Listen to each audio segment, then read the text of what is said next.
So I saw this on my Facebook, and people were sharing their experiences of falling out of the church and how they came back. I wanted to share with you about my experiences of what I went through. So this is going to be a long one, but please bear with me. So back when I was about, I'd say around 18, I fell out of the church, and the church that I went to wasn't very promising. There were people that always talked behind their backs, and then once someone that was very known in my town passed away. It was very tragic. It was just a sad story over and all. But people in the church started acting weird. It was kind of like their true colors were coming out for the first time. Fast forwarding to when I had my son, and I got him taken away from DFS. I will tell that in a different video, just so that way people are aware, and I know that you may be curious about it, so I will go in depth in that. But in this one, not so much. But anyways, beside that, people say a LDS church is a good church. You know, people don't talk like they're back in high school about you or mean things like that. In this case, they did. So the bad things that they would say behind my back clearly be behind me or beside me, knowing that I am right there, hearing their conversation, and that they are speaking loud enough for me to hear. They would say, it's a good thing that that child got taken away, because have you seen her mom? Yeah, I mean, like, her mom is deadbeat mom. Like, she literally got her 5 kids taken away. I don't even understand why her own daughter even had a kid, let alone even think that she could raise it. Yeah, it was literally a shame that she got her kid taken away, but to be honest, history repeats itself, and that daughter of hers definitely is repeating whatever her mom did. I don't even know why Gloria even tries to even fight for her granddaughter. Like, she is such a waste of space. And it's a good thing that that baby got taken away, because now he can actually have a future. Yeah, she's definitely gonna be a deadbeat mom, just like her own mother. You know, I heard that her daughter literally is smoking dope, and she's doing meth. And those were only a few things that people literally said about me while I was literally standing right there in the hallway. I would be in the bathroom, literally going to the restroom, and I would hear conversations like that. I could be in the hallway and I would hear conversations like that.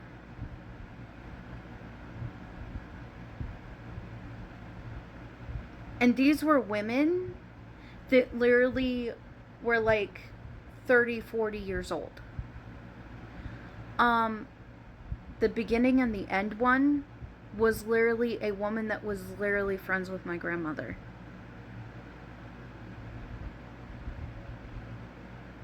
And I'm only 25.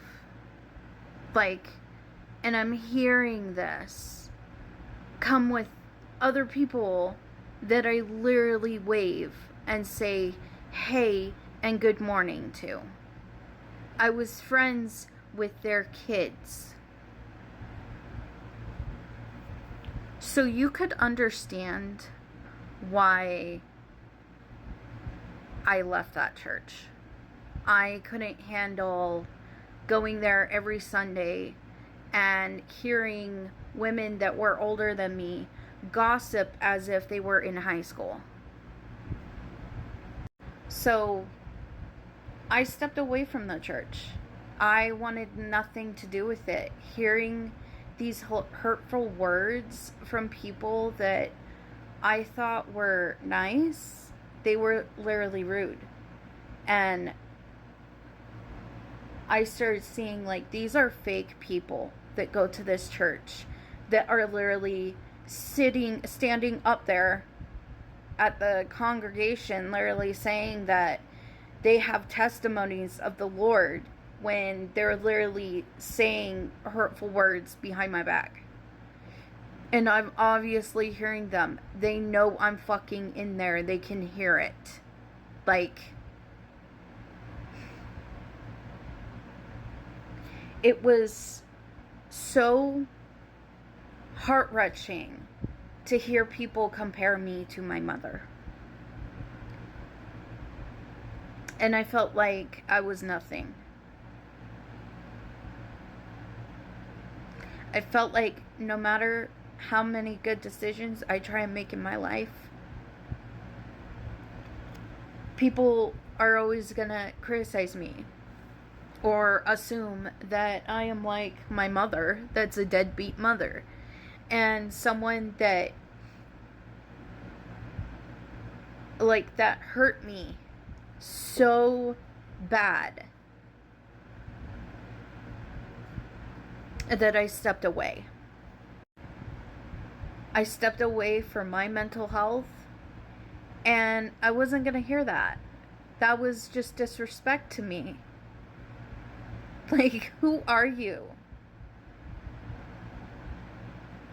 You feel the need that you can say that to someone, and you know they're standing right there, and you're saying it on purpose. That's not a true LDS member. So no matter of all of it happening, I didn't say a word.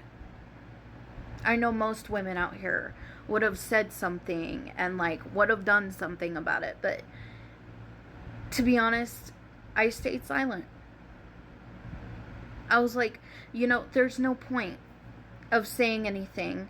I'm either gonna cause a scene, or people are just gonna assume, oh, she definitely is crazy like her mom. So I stopped going. I stopped participating. I stopped doing all of it. I dropped out. I was completely done. I was so done with the church. The bishop did not help with that case. I told him what was being said. We don't have control over other people. Right, so you expect me to keep coming to church. Alright.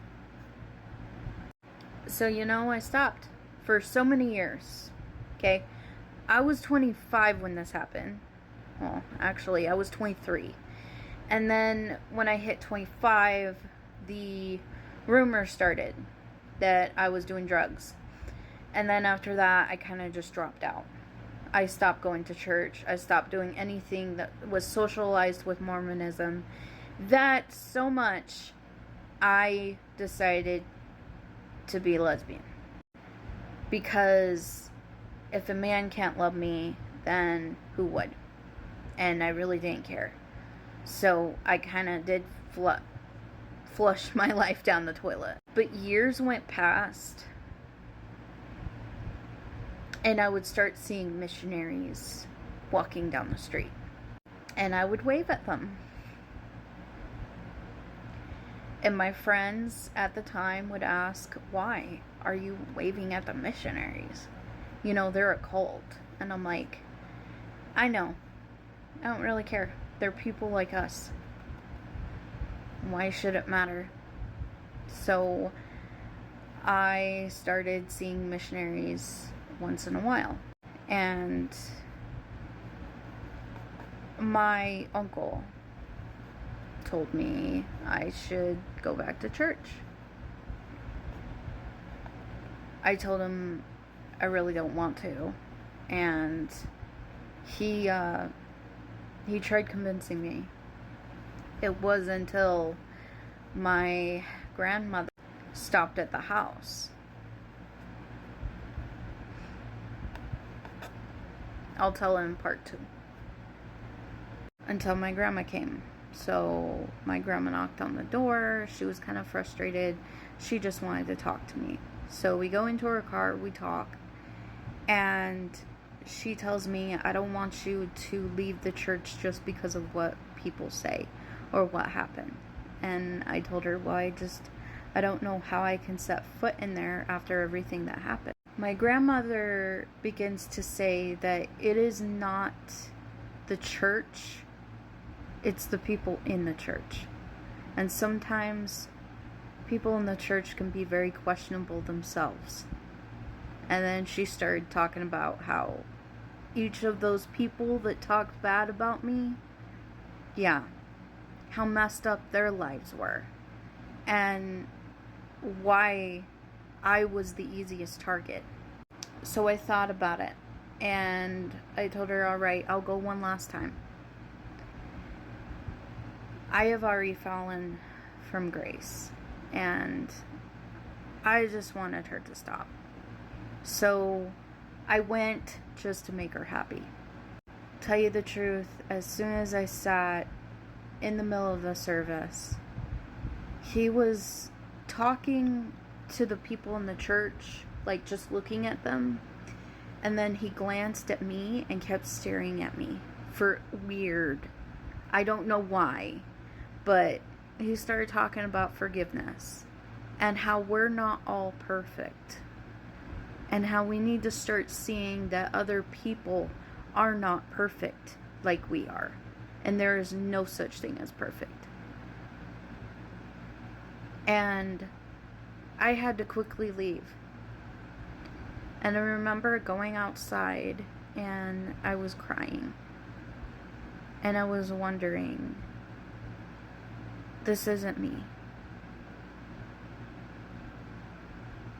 Why would I step away from the church because someone said something bad about me? Why would I allow that to control my life? So I decided, all right, it's not the church, it's the people in the church. And those are the ones that I need to steer clear on. So let's fast forward years down the road. I'm at a point in a crossroads where I have an soon-to-be ex-wife, and I don't know where I'm supposed to go at this point. I did a lot of bad things that I wish I have never done. Trusted the wrong kind of people, and I was very frustrated. So in conference, they talked about, ask the Lord and he shall receive to you. So I started giving it a shot, because at the time I felt like, well, yeah, I'm a woman, so like God probably wouldn't listen to me. And I felt that way. And so I begged him for 3 nights. I prayed. I starved myself morning to night. And only at night is when I ate dinner. And I kept praying. I kept fasting. I was on this track of like, I need to know the answers. And I know you've talked to people in the church. I need you to talk to me. And that's where I started getting angry. And I realized I was like, okay, so I can't have anger or pride. This is me asking my Father an answer. And I prayed to him that way, as if he was my dad. And I will tell you, I got an answer. And I got a vision. I was supposed to meet the man of my dreams, have 2 kids, and then I saw my son, the one that I lost to DFS, I had full custody over him, and he was in my life. And when I had that vision, I fell asleep. I woke up the next morning, and it was weird. It was strange, because I woke up in the afternoon, and I saw the vision of my future husband. I didn't see his face, So I asked, where do I need to go? How do I find him? And so I prayed, and I could hear my best friend Lily that passed away not even 6 years ago, on that day, it's been 12 years now, but I heard her say, "You need to go to Cody." And I was like, Cody? Dang, that's far. And I've never been to that town before. I mean, I've traveled down there with my grandma, but I've never lived there. So I was scared. So me and my ex-wife got into an argument. I told her I'm gonna be moving. She, of course, didn't want me to leave. She didn't want me to take my stuff or anything. She started getting very toxic, very irritable. So I told her I already called a ride not even 3 hours ago, and they're coming right now. So either we can do this as civil, or I'm gonna have to call the authorities. And she said, "You can call whoever. I'm not letting you leave this apartment." So she became very toxic, very irrational. She was acting completely off character. Like, she was not herself. It was almost demonic, kind of. And she was trying to lock the door. She was locking the windows. She didn't want me to leave. And then my ride showed up. They knocked on the door, and I knew that they were there. I felt like they were there. And I opened the window, and I was like, good, they're here. And I saw her in the living room. She opened the door. She started cussing at them. And then when she gets angry, she usually walks a far distance and then goes back to where they're at. Well, she walked that far distance, and I went quickly to the door. I ran down those stairs, and I went quickly as I could. And I tried opening it. She got in the way of it. Like, very fucking quick. Like, what the fuck? And she got in between me and the door. And I told her, "I need you to let me out." And she was very, like, controlling. Like, "I'm not gonna let you out of this apartment. There's no fucking way." And so she was very angry. My best friend's husband at the time stepped in between her and me, so that way I can go behind him and squeeze out the door, and I did. And she was pulling at my hand, and it was hurting. And I was like, "I'm getting out of here. Like, I'm done." And so we left. And about a few months down the road, I met my ex-boyfriend, which is my fiance and my soon-to-be husband. So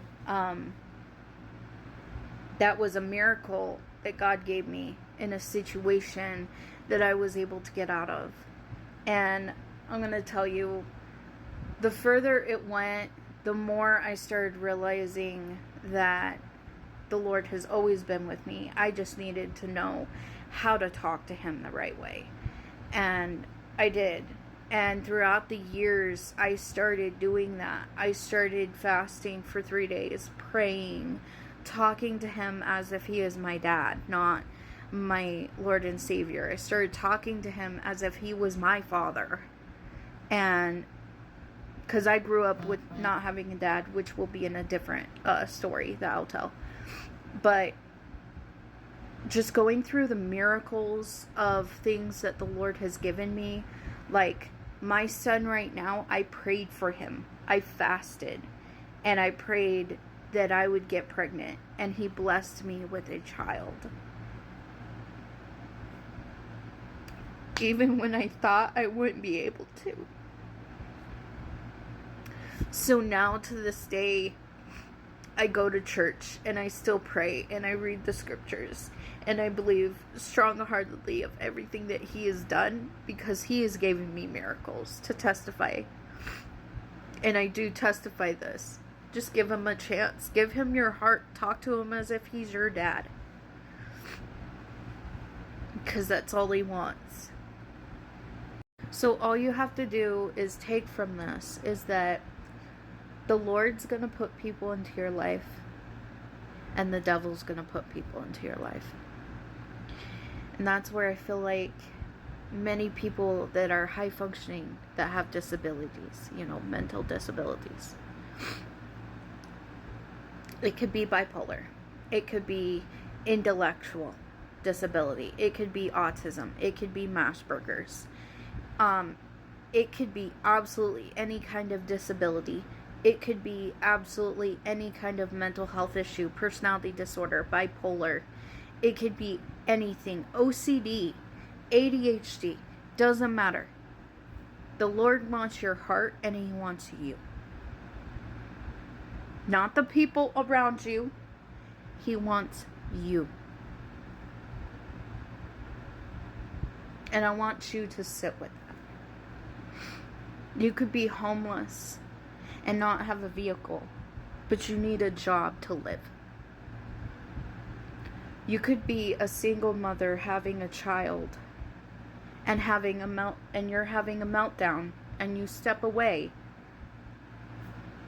You could be a single father balancing a job and raising your kids.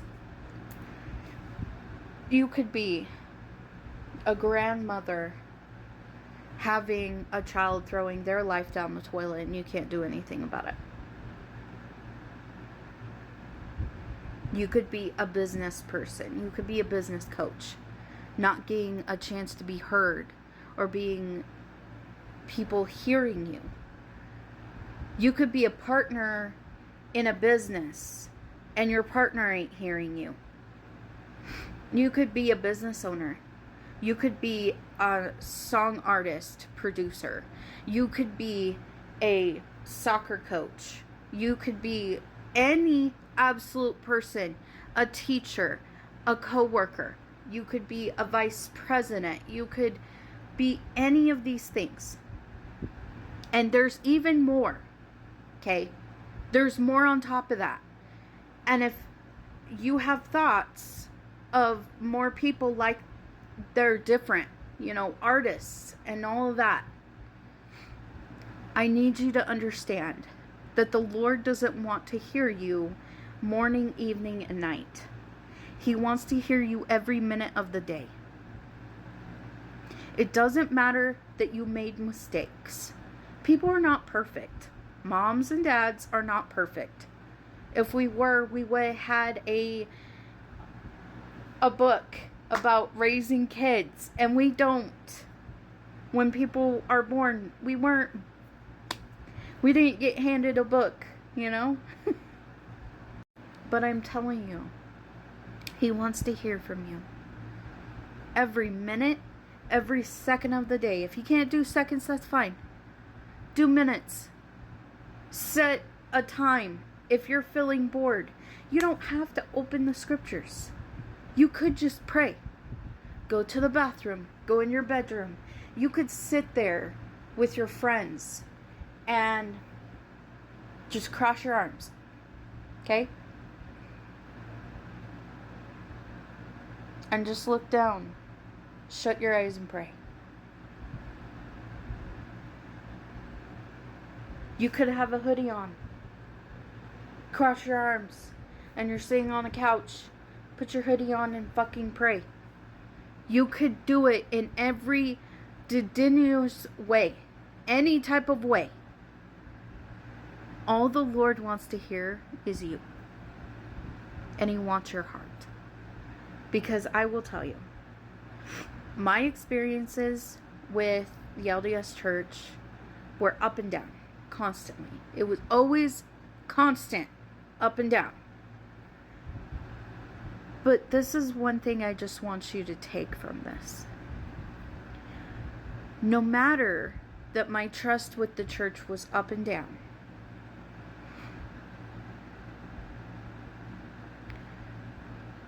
no matter that I didn't want to go to church, no matter the times I never prayed, I never read the scriptures, the Lord always seemed to find a way to send His people into my life.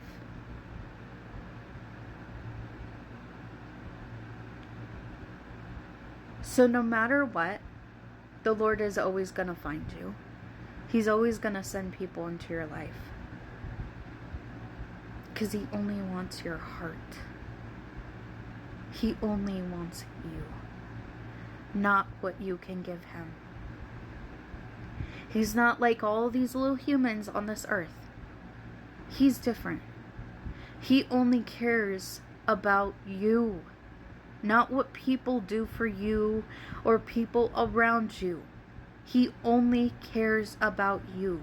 He is the only thing that knows your likes, your dislikes, things that you hate, things that you love, things that you wish you could do.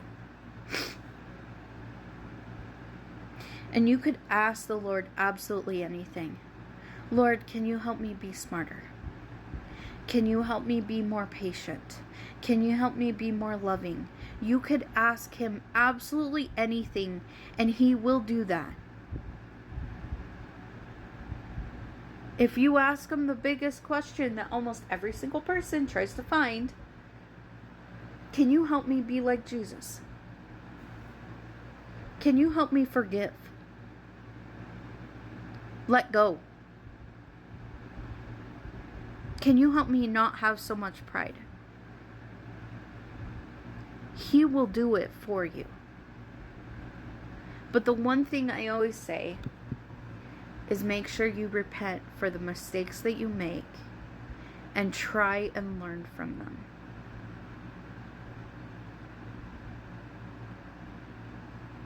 Have empathy, have common sense, and love the Lord.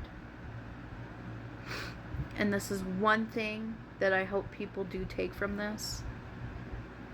When you go out after you're done watching this video and you look at people in front of you, I want you to try and see these people how Jesus saw others. How He had empathy for others. And empathy is a really big thing. If you wouldn't want that done to you, if someone that you're with is doing something completely opposite and they have no empathy, that's when you take charge and you do it yourself. Have empathy for other people. And another thing, don't judge a book by its cover. You never know what someone's going through. I want you to reflect, repent, and understand the Lord, and to really try your hardest to ask Him for help. He is the only thing that can. He can be your therapist. He can be your teacher. He can be your guidance. He could be absolutely anything. The famous words, ask and ye shall receive. I love you all, and I hope this was a good message for all of you guys. I wanted to make this because I felt like it needed to be said. And if you're going through this, please comment down below. Tell me all about it. Tell me a story about your life and the kind of challenges that you had with the LDS church and how you overcome it.